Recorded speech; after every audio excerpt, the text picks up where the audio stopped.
સોમનાથ ગુજરાત પ્રદેશ મહામંત્રી મીનાબા જાદવ હીરાબેન સતીકુંવર ટ્રસ્ટ દ્વારા Indian Red Cross સોસાયટીના આરોગ્ય ચકાસણી રથ ભોય સમાજ 49 ભાઈઓ બહેનોને સારવાર મળી.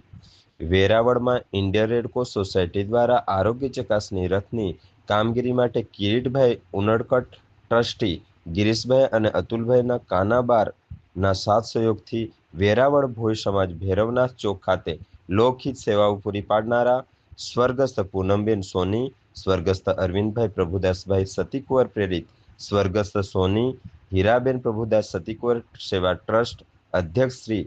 અને ગુજરાત પ્રદેશ ટીમ મોદી મહિલા મોરચા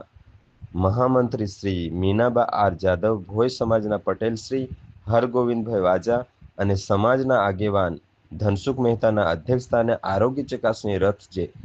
ભોય સમાજના ભાઈઓ બહેનો સાથે 49 જેટલા લોકોને આ સેવા ફ્રી નિદાન અને સારવાર આપવામાં આવી હતી, જેમાં ઇન્ડિયન રેડક્રોસ સોસાયટી દ્વારા તબીબી અધિકારી સાથે રથની ફાળવણી સ્વર્ગસ્થ સોની હીરાબેન પ્રભુદાસ સતીકુંવર સેવા ટ્રસ્ટ અધ્યક્ષ શ્રી મીનાબેન રમેશભાઈ જાદવની વિશેષ ભલામણ પર ધ્યાન કેન્દ્રિત કર્યું અને સમર્થન આપ્યું હતું.